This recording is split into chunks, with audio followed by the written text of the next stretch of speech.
Rumi, Rumi, Ruby তো এখনো ফেরেনি দাদা। এত রাত পর্যন্ত বাইরে কিসের এত কাজ? আমায় তো কিছু বলে যায়নি, মনে হয় রানার সঙ্গে সমাজ সেবা করে বেড়াচ্ছে তাই না? তা তুমি আছো কি করতে? তোমাকে না বলেছি ও কোথায় যায় কখন ফেরে সব আমাকে বলবে, ওকে নজরে নজরে রাখবে।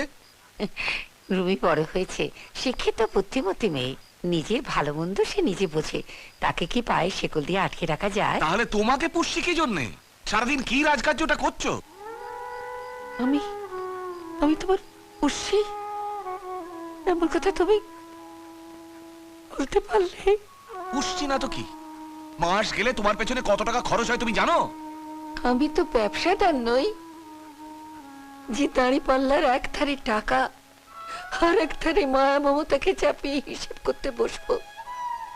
ওই ওই মেয়ে আমার সব।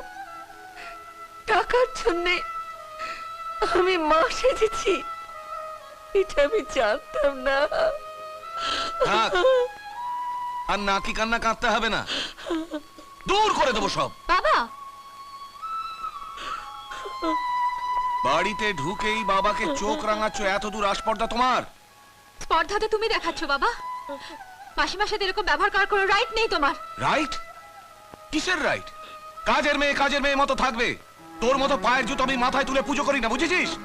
ছি ছি ছি ছি ছি ছি, এত অকৃতজ্ঞ, এত স্বার্থপর আমার বাবা, আমার ভাবতেও অবাক লাগে। থাক মা, থাক, বাবার সঙ্গে আমার জন্য ঝগড়া করিস না। সত্যি তো আমি তো এবারের কেউ নই। বুকের দুধ খাওয়ালেই কি মা হওয়া যায়? আমি তো তোর বাবার পয়সায় পোষা একজন আয়া।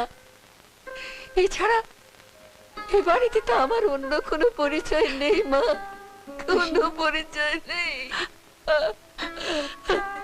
ভুল করেছি মা, সব ভুল করেছি। না মাসিমা, কাকের পাশায় আমি শুধু কোকিলে বসেছিলাম।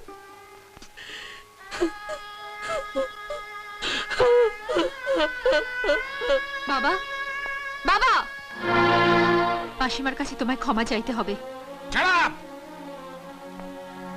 ক্ষমা? কাজের মেয়ের কাছে ক্ষমা?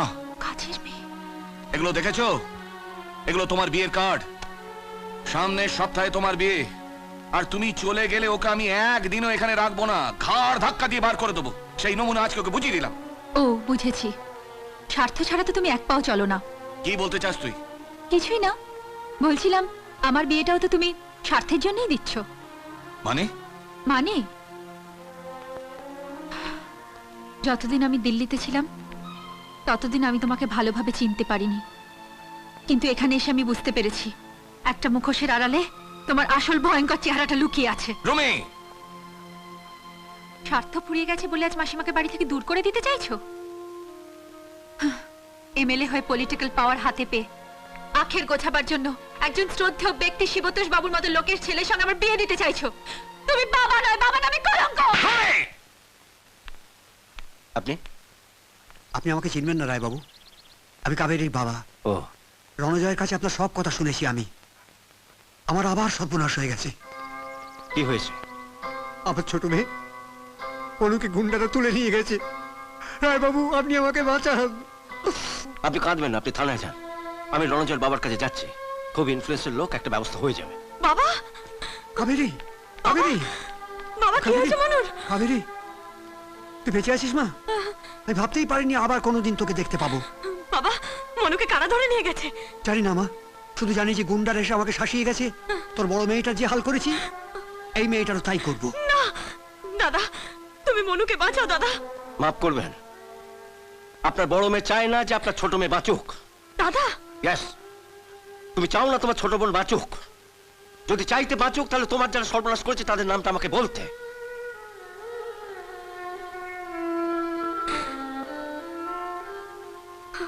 কাবেরী, বল বল মা, কাবেরী কি হলো? বল মা। I am sorry. দাঁড়াও দাদা, যাদের ভয় এতদিন চুপ করেছিলাম তারা যখন আজ আমার বোনকে, তখন আমি বলবো, আমি সব কথা বলবো। ভোটার লিস্ট মিলিয়ে বাড়ি বাড়ি ঘোরাই ছিল আমার কাজ। লিস্ট মিলিয়ে আমি মালোপাড়ায় পৌঁছলাম। বাড়িতে কেউ আছেন? দরজাটা একটু খুলুন। আমি কি ব্যাপার, এত হাল্লা কিসের? আমি ইলেকশন কমিশন থেকে আসছি, ভোটার লিস্ট মেলাবো। উঠুন তো, সব ভোট ফোট দেওয়ার মতো ফালতু টাইম আমাদের নাই। বাইরে গণতান্ত্রিক দেশে থাকেন আর ভোট দেবেন না? ফালতু ভাজান বন্ধ করুন তো। গণতন্ত্র বোঝাবার জন্য দেশে আরো 80 কোটি লোক আছে, যান তাদের কাছে যান। ফুটুন তো, গণতন্ত্র যত সব। আমার কৌতূহল বেড়ে গেল, ভেতরে কারা থাকে। আমি বাড়ির পিছন দিকে চলে গেলাম। চুপার, এক পিস মাল সরালে বস একেবারে কাঁচা খেয়ে ফেলবে। কথাটা মনে রাখিস, সমস্ত মাল যাবে পাঞ্জাব, কাশ্মীর আর বাংলাদেশ। সাবধানে তোল, দেখিস যেন পড়ে না যায়। কি করলি? খুব সাবধান। বস্তারা হেভি কামাচ্ছে, তাই না গুলো? চুপ, ওরা বস, আমি একটা ব্যবস্থা করছি।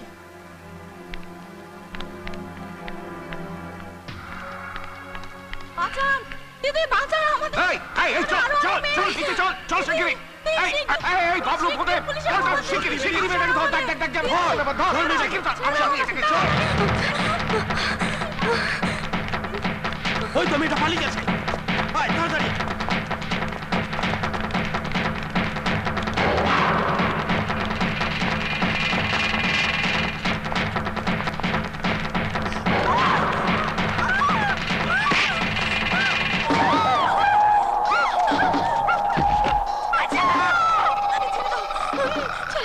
না, এগোবে না, এগোবে না বলছি।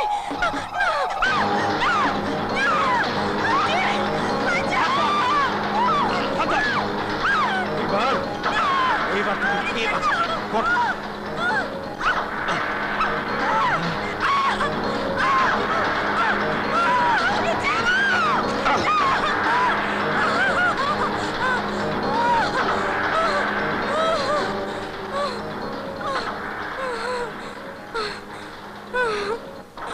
বেঁচে থাকলে কি চাইন করে দেবে।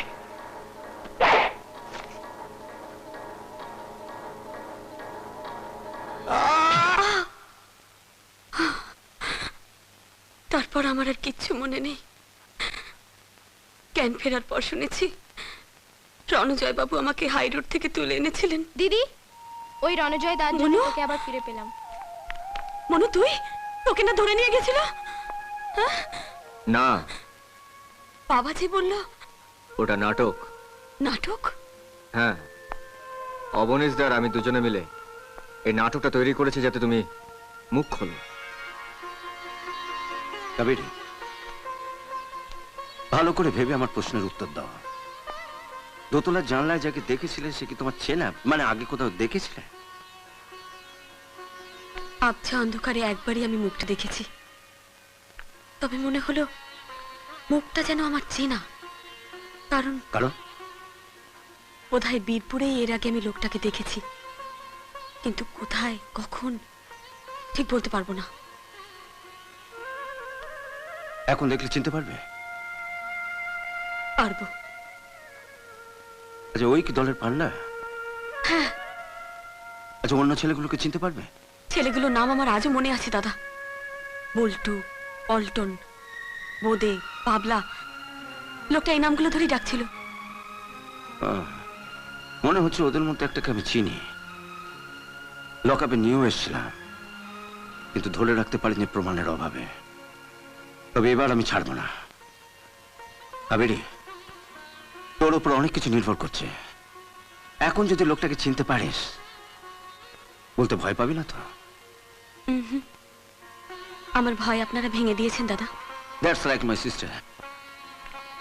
রণজয়, প্রথম থেকে আমি বলে আসছি, রহস্যের মূল ঘাঁটি হলো ওই মালোপাড়ার বস্তি। এখন আমাদের প্রথম কাজ হলো খুঁজে বার করা ওই বাড়ির মালিকটাকে। তার দায়িত্ব আমার। ঠিকই, তুমি জানতে না? এই তো মিউনিসিপ্যালিটি রেকর্ডে মালিকের নাম পরিষ্কার লেখা আছে, শ্রীমতী স্নেহময়ী ঘোষ। স্নেহময়ী ঘোষ? হ্যাঁ, শ্যামসুন্দর করের শাশুড়ি।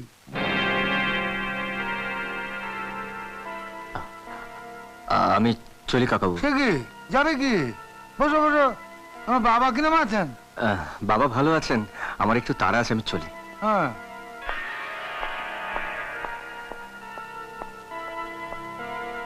আশ্চর্য। রানা, রানা, রানা, খুব সেই সকাল থেকে তুমি তোমাকে জানলে কি খুঁজছি। করে যে আমি এখানে আসবো? মিস্টার রায়ের বাড়িতে গেছিলাম, উনি বললেন তুমি হয়তো এদিকে আসতে পারো। উঠে এসো না রানা, তোমার সাথে খুব জরুরি কথা আছে।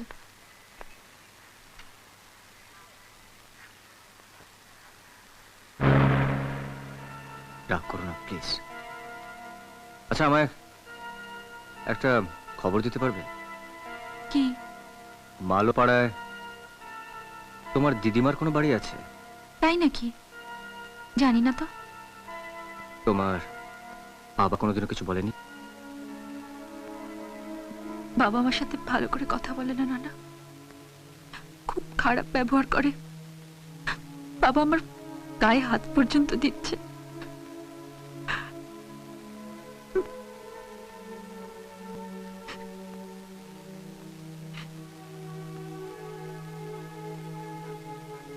কি দেখছো? হ্যাঁ, কিছু না। তুমি এখন বাড়ি যাও রুমি। আমাকে এক্ষুনি একবার অবনীশার সঙ্গে দেখা করতে হবে।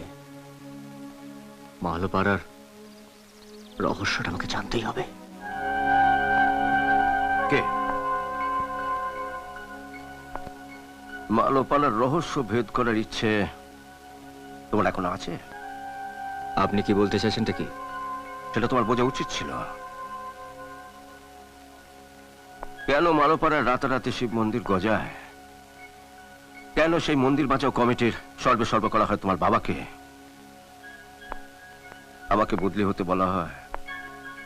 কেনই বা কাবেরীর মুখ বন্ধ করবার জন্য তাকে খুন করার চেষ্টা করা হয়? যা বলার স্পষ্ট করে বলুন।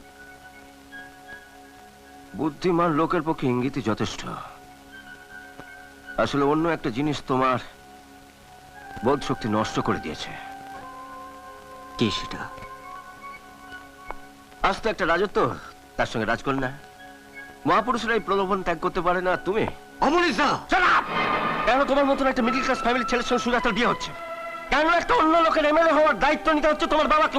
আপনি কিন্তু বিশেষ একজনের দিকে আঙুল তুলছেন অবনীশদা। আমি তুলছি বিকজ আই এম শিওর ওই লোকটাকে কাবেরী দেখেছিল মালোপাড়ার দোতলা বাড়িতে। শাশুড়ি আর স্ত্রী অবর্তমানে ওই লোকটাই ওই বাড়িটার মালিক। কাবেরী তার প্রমাণ দিতে পারবে? পারতো কাবেরী পারতো, যদি ওকে কাবেরীকে সঙ্গে নিয়ে যাওয়া হতো এই লোকটার কাছে। কিন্তু আমার বোনের প্রাণের ঝুঁকি আমি নেবো না। আমি নেব, আমি প্রাণের ঝুঁকি নেব। কারণ কাবেরীর জীবনের দাম আপনার চাইতে আমার কাছে অনেক বেশি। তাই নাকি? তাছাড়া কে কাবেরীর ওপর আমার একটা অধিকার আছে। অধিকার? ওই রাস্তা থেকে তুলে এনে প্রাণ বাঁচিয়েছিলে বলে? শুধু তাই নয়, কাবেরীকে আমি কে কাবেরীকে কি বলো? যা বলার আমি কাবেরীকে বলবো, আপনাকে নয়। কাবেরীকে ডাকুন, ডাকুন কাবেরীকে। কাবেরী, এসো আমার সঙ্গে এসো। কাবেরী, আমার ওপর তোমার বিশ্বাস আছে? হ্যাঁ। বলো, এই মুহূর্তে যদি আমি তোমাকে আমার সঙ্গে যেতে বলি তুমি যাবে না? আর এক মুহূর্তে এখানে নয়, চলো আমার সঙ্গে, চলো। দাদা, কি করলে বাবা? কেন? ছেলে হিসেবে রণজয় একটা আদর্শ, তুমিও সততায় সন্দেহ করলে? ভুল করলে বাবা, ও 100 ভাগ খাঁটি। ভুল আপনি করছেন মেসমশাই। ভুল 100 ভাগ নয়, রণজয় 100-র মধ্যে 200 ভাগ খাঁটি। খাঁটি লোহা তো মরচে ধরে মেসমশাই, ঘষে মেজে সেটাকে ছাড়িয়ে নিতে হয়। রণজয়ের মনেও একটু সন্দেহের মরচে ধরেছিল, আবার কড়া কথা ওটা কেটে গেছে। ও নিজেও জানে না ও কাবেরীকে কতটা ভালোবাসে। আমার একটা খোঁচা ওগুলো সব বেরিয়ে এসছে। এসো আমার সঙ্গে। বাবা, মা, বাবা। কি হলো? হ্যাঁ, অত চেঁচাচ্ছিস কেন?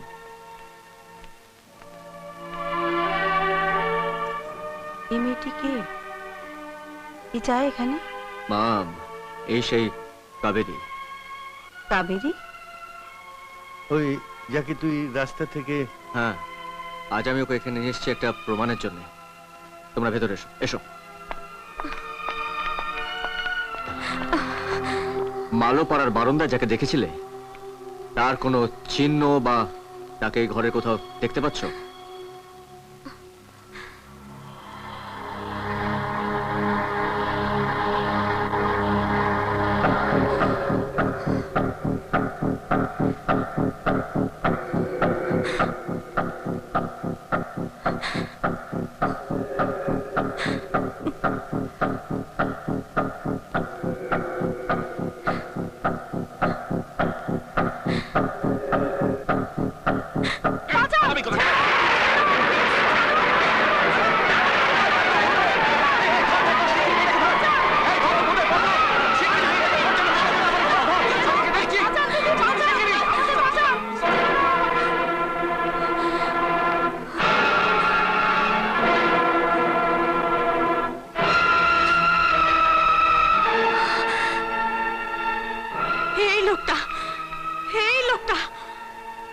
কাবেরী, যা বলছো ভেবে বলছো তো?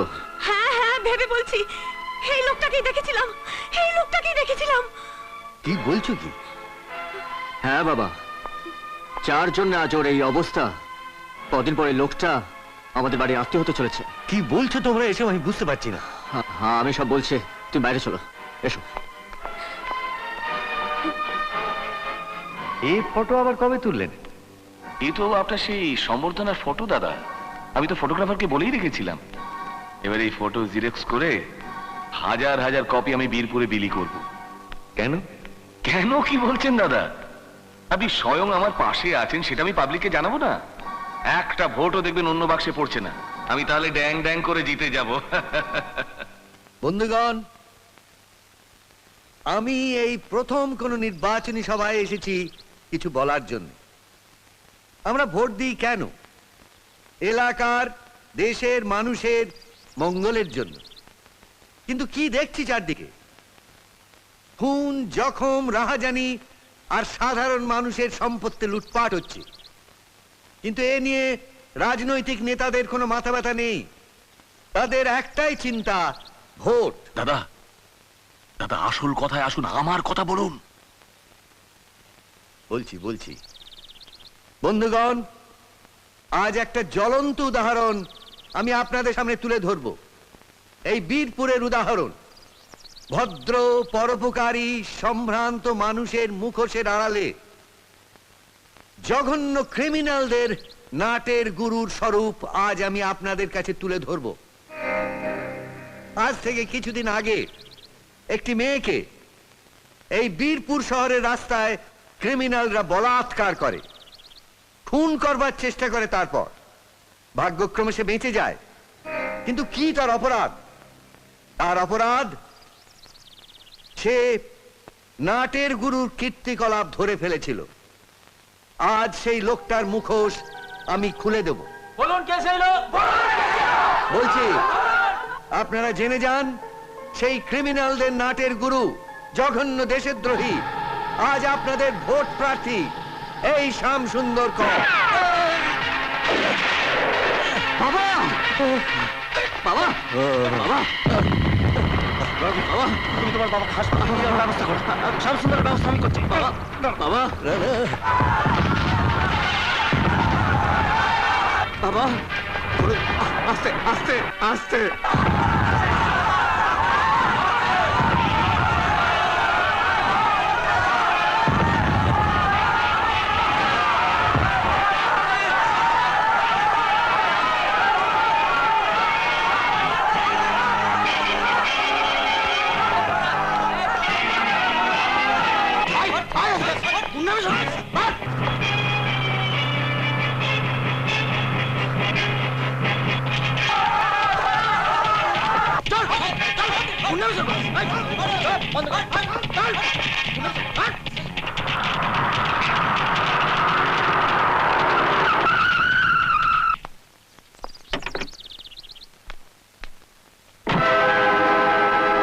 অবনীশ বাবু, আপনি?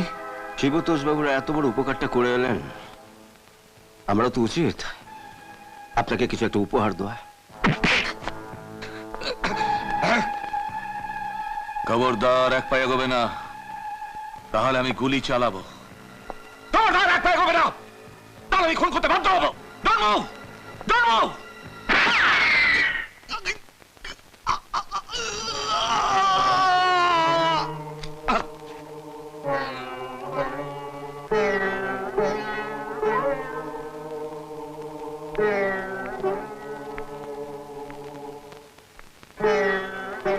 তুমি কি করলে সুজাতা? জন্মদাতার ঋণ তো সন্তান কি শোধ করতে হয়। আমি আমার বাবার পাপের বোঝার কিছুটা ভার নিলাম। রানা, বাবা, এই সমাজে ধর্ষিত মেয়েদের কেউ সম্মান দেয় না। লোকের চোখে তারা আবর্জনা। যার প্রাণ বাঁচিয়েছিস,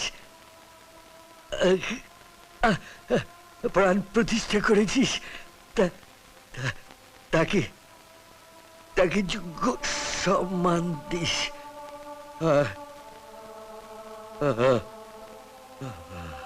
वासांसि जीर्णानि यथा विहाय नवानि गृह्णोति नरो पराणि तथा शरीराणि विहाय जीर्णा नन्यानि संज्ञाति नवानि देहि नैनं छिन्दन्ति शस्त्राणि नैनं दहति पावकः न चैनं क्लेदयन्त्यापो न शोषयति मारुतः जातस्य हि ध्रुवो मृत्यु ध्रुवं जन्म मृतस्य च तस्माद् परिहार्यार्थे न त्वं शोचितुमहर्षि देहि नित्यं बधोऽयं देहे सर्वस्य भारत तस्मात् सर्वाणि भूतानि বাবা কেমন আছে? शोचितुमहर्षि। বাবা কেমন আছে? আমাকে একবার দেখতে অন্তত দে তোরা।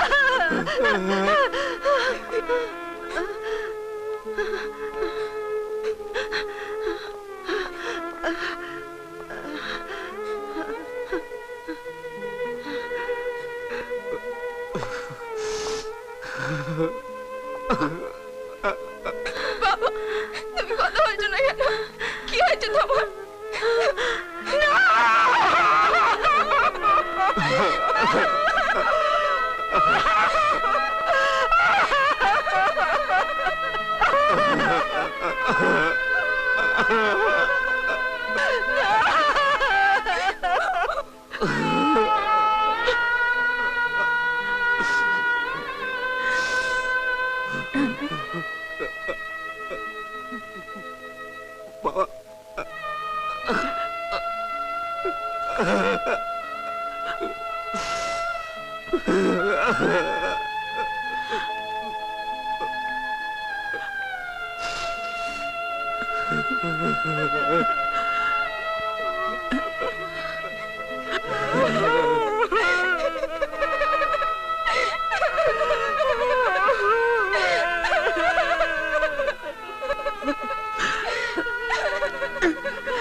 ভেবেছিলাম সারা জীবনের সুখ দুঃখের সঙ্গী হয়ে তোমার পাশে থাকবো, কিন্তু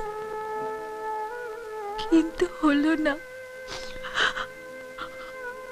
আমি জানি আমি পরিস্থিতিতে তোমার পাশে আমার থাকা খুব দরকার,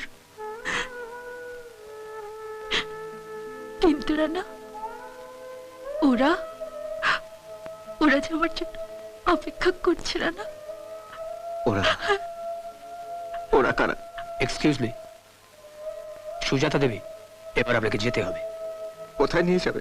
I am sorry to say, Sujata Devi তার বাবাকে গুলি করে হত্যা করেছেন। What?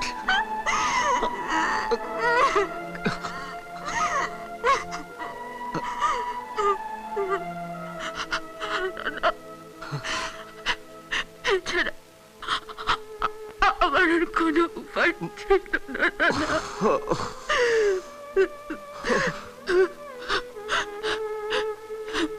বিবেকের দায় অনেক অনেক দায়িত্বের জন্ম দেয় রানা, তাই আমি জানি না যাবার সময় একটা অনুরোধ করলে রাখবে? আমাকে আমাকে যদি সত্যি কোনোদিন ভালোবেসে থাকো, আমার আমার বিশ্বাসকে মর্যাদা দিয়ে থাকো, তাহলে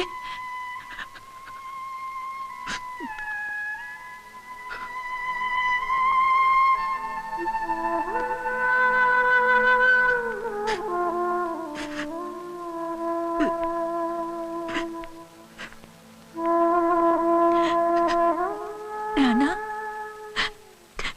কাবেরীকে তুমি প্রমি, আমি তোমাকে না না রানা,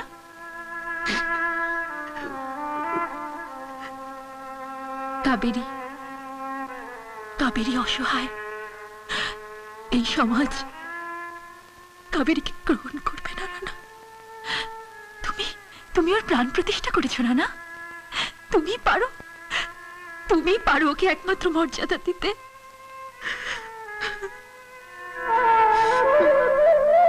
তুমি শিবতোষ জেঠুর যোগ্য উত্তরাধিকারী। কাবেরীর দায় যে তোমার দায়িত্ব রানা, তোমার দায়িত্ব।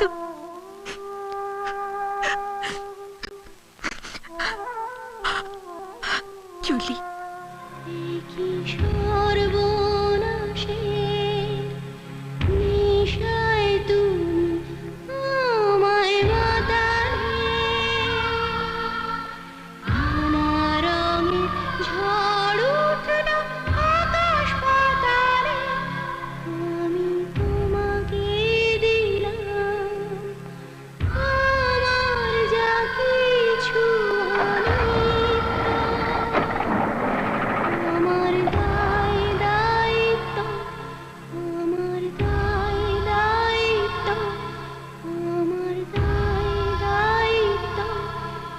কি